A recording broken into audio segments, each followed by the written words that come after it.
Hey everyone, welcome to story B. तो बीच में एक कमेंट आया था जिसमें लिखा था कि रबर की कहानी बताओ। सो आप सोच रहे होंगे कि रबर में ऐसा क्या खास बात है। तो लेट मी टेल यू कि रबर जब ढूंढा गया था ना, तो उसे हिस्ट्री का डार्केस्ट आवर बोला जाता है, क्योंकि सैकड़ों लोगों की जान गई थी इस रबर के चक्कर में। तो वो कैसे, चलिए जानते हैं। रबर जो है वो अराउंड 15 सेंचुरी में ही डिस्कवर हो चुका था। लोग जानते थे कि ब्राजील के जंगलों में कुछ ट्रीज है जिससे व्हाइट मिल्क निकलता है एंड उससे रबर बन सकता है। पर उस जमाने में उसका डिमांड ज्यादा नहीं था, क्योंकि लोगों को पता ही नहीं था कि ये स्टिकी मटेरियल का करना क्या है। पर जैसे जैसे साल बीतते गए, लोग इस व्हाइट मिल्क के साथ एक्सपेरिमेंट्स करते गए। उन्हें समझा कि ये जो स्टिकी सा मटेरियल है, इसे अगर प्रॉपरली हीट किया जाए तो एक सब्सटेंस ऐसा मिलेगा जो स्ट्रेची, ड्यूरेबल एंड वाटरप्रूफ भी होगा। तो इस तरह वो व्हाइट मिल्क का इस्तेमाल करके रबर बनाते। ये रबर को यूज करके वो लोग कुछ भी चीज को सील या इंसुलेट कर सकते थे। उस जमाने में यानी कि 1820s के साल में ब्राजील यही एक ऐसा देश था जहाँ ये ट्रीज पाए जाते थे। इन्हें वीपिंग ट्रीज भी कहा जाता, क्योंकि इन पे एक कट मारने से वो व्हाइट मिल्क निकलता, जिसे एक्चुअल में लैटेक्स कहा जाता है।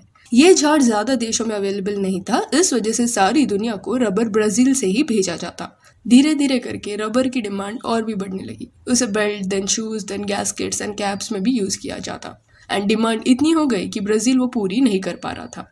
यूरोपियन लोग जो थे, उन्होंने ये देख लिया था कि ब्राजील के पास इतने झाड़ नहीं है कि वो इतना बड़ा डिमांड पूरा कर पाए। एंड उन्हें ये भी समझ गया था कि रबर अगर बना लिया तो काफी पैसा मिल सकता है। तो क्योंकि एशिया के कई देशों पे यूरोप का प्रभाव था, तो इस वजह से उन्होंने सोचा कि वो एशिया में जाके ये रबर के लिए लिक्विड देने वाला प्लांट उगाएंगे एंड वहाँ के लोगों को ही रबर बनाने के काम में लगा देंगे। तो इस वजह से उन्होंने ऐसे ही किया। वहाँ का जो लैंड एरियाज था उसे क्लियर किया, कई झाड़ काटे गए एंड वहाँ पे वीपिंग ट्रीज को प्लांट किया गया। देन ये लोगों को रियलाइज हुआ कि अरे ये प्लांट को बड़े होने में सालों लग जाएंगे एंड फिर जाके वो व्हाइट सब्सटेंस मिलेगा।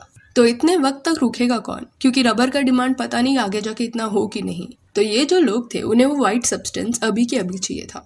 इस वजह से यूरोप के लोगों ने अपने कुछ साथियों को वीपिंग ट्रीज ढूंढने के काम पे लगा दिया। बोला गया कि जाके देखो किसी और देश में ऑलरेडी ये झाड़ अवेलेबल तो नहीं है, जिसके बारे में हमें अभी तक पता नहीं चला है।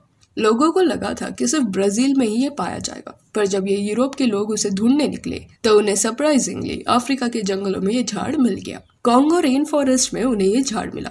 ये झाड़ ढूंढने के बाद वो लोग खुश हो गए कि वाह, पैसा ही पैसा होगा। पर प्रॉब्लम्स खत्म नहीं हुए थे। ये रबर कंपनी के आगे और एक प्रॉब्लम था, और वो था लेबर्स का। कि झाड़ तो मिल गया, पर जल्द से जल्द उसमें से वो व्हाइट मिल्क निकालेंगे कैसे, क्योंकि वो निकालने के प्रोसेस के लिए लेबर लगते एंड वो काफी मेहनत का प्रोसेस होता। ऊपर से अफ्रीका के विलेज वाले अपने एग्जिस्टिंग काम छोड़ के ये ब्रिटिशर्स के लिए काम नहीं करने वाले थे। तो ये रबर कंपनी वालों ने सोचा कि अगर वो हमारे लिए काम नहीं करना चाहते तो कुछ नहीं, हम उनसे जबरदस्ती फिर भी काम करवाएंगे। हथियार के साथ सोल्जर्स को अफ्रीका के विलेज में भेजा गया। आदमियों को धमकाया गया एंड कुछ लोगों को किडनैप भी किया गया। विलेज के लोगों को ये कहा गया कि रोज जाके तुम्हें वो व्हाइट मिल्क झाड़ से निकाल के लाना पड़ेगा, और अगर तुम बहुत सारा व्हाइट मिल्क निकालने में कामयाब नहीं हुए तो तुम्हारे हाथ काट दिए जाएंगे। एंड अगर खुद की फिक्र नहीं है तो तुम्हारी गलती की सजा तुम्हारे घर वालों को मिलेगी, उनके हाथ काट दिए जाएंगे। डर के मारे वो विलेजर्स रबर बनाने के लिए वो सब्सटेंस जुटाने में लग जाते। रोज जाते एंड झाड़ से वो व्हाइट मिल्क निकाल के लाते। गलती से जितना बोला गया उतना व्हाइट सब्सटेंस वो वापस नहीं ला पाते, तो उनके घर वालों के हाथ काट दिए जाते। ये सब इतना क्रूएल था कि कुछ सोल्जर्स जो वहाँ तैनात थे, उनकी भी आत्मा कांप गई, पर उनके सुपीरियर्स के प्रेशर के चलते उन्हें ये करना पड़ा। कई बार विलेज के आदमी वापस आते और अपने घर वालों के पार्ट्स को अपने घर में देखते। बेबस थे वो लोग, क्योंकि ये ग्रीडी यूरोपियंस में इंसानियत तो रही नहीं थी। ये सब 19th सेंचुरी में शुरू हुआ और कई सालों तक चला। अफ्रीका के लोगों के साथ क्या क्या हो रहा है, ये सब बात जब दुनिया में फैली, तो दूसरे देश के लोगों ने सोचा कि रबर की डिमांड इतनी है कि झाड़ से वो लिक्विड निकालते बैठेंगे तो ये डिमांड कभी पूरी नहीं होगी और अफ्रीकन्स पे अत्याचार होता रहेगा। इसलिए सिंथेटिक रबर का मिलना जरूरी है। सिंथेटिक यानी उसे लैब में बनाया जाएगा एंड झाड़ से निकालना नहीं पड़ेगा। तो अलग अलग देश के साइंटिस्ट लग गए सिंथेटिक रबर की खोज में। एक्चुअली सिंथेटिक रबर जो था ना, वो 1860 के साल में ही ग्रिविल विलियम्स नाम के एक पर्सन ने ढूंढ लिया था। उसे समझ गया था कि आइसोप्रीन को अगर हाइड्रोक्लोरिक एसिड के साथ हीट करे तो रबर लाइक सब्सटेंस बनता है। पर फिर भी उस प्रोसेस से जो रबर निकला था ना, वो नेचुरल रबर से थोड़ा फील में अलग था। इस वजह से और भी एनहांसमेंट्स लगने वाले थे उसमें।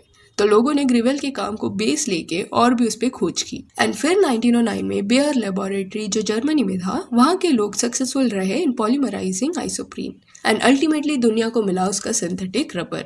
जितना डिमांड था उतना रबर अभी सप्लाई किया जा सकता था। धीरे धीरे करके अफ्रीकन लोगों पे अत्याचार भी कम हुए, पर जो उनके साथ हो चुका था वो तो ठीक कभी किया नहीं जा सकता। इंसान जब ग्रीडी हो जाए तो कुछ भी हद तक चला जाता है। आई एम प्रिटी श्योर कि ये वीडियो देखते वक्त कुछ ना कुछ आपके पास ऐसा सामान होगा जो रबर का बना होगा।